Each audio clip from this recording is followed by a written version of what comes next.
Continuing on with the summary of Genesis, Jacob and his family are moving back to his homeland in Canaan, back to his father Isaac, with his 4 wives and 13 children, and the entirety of his surplus of belongings, wealth, and livestock. He sends a message ahead of them letting his brother Esau know that he is on his way back to their homeland, offering Esau a gift of much livestock and wealth, and asking him for forgiveness and mercy regarding the situation from their past when Jacob took Esau's birthright and then stole Esau's blessing. Esau and his people set out to meet his brother Jacob. Jacob was terrified, but it turns out that Esau wasn't mad at all. Esau was happy to see his brother Jacob and embraced him lovingly. Back when the situation between Esau and Jacob happened and Jacob was sent away by Rebekah to go to Rebekah's brother's house because Esau wanted to kill him, Esau learned that the last thing that Isaac told Jacob before sending him out was to not marry a Canaanite woman. And this was after Esau already married 2 women from Canaan. So it was then that Esau learned just how serious it was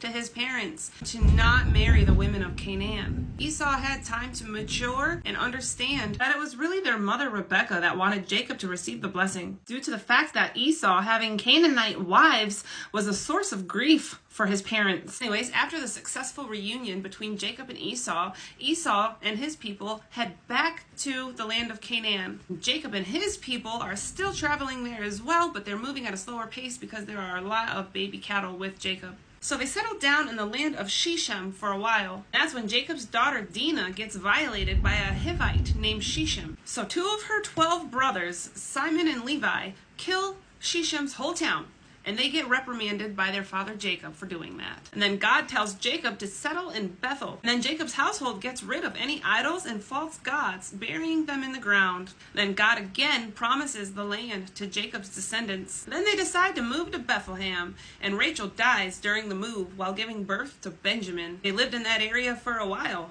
And while living in that region, Jacob's firstborn son Reuben sleeps with one of Jacob's wives, Bilhah, and Jacob hears about it. Then they finally make it home to Jacob's father Isaac in the land of Mamre, and Isaac dies at 180 years old. And then Esau's descendants are listed, and they are called the Edomites. And then Jacob's son Joseph has 2 dreams about being ruler over his brothers and his father.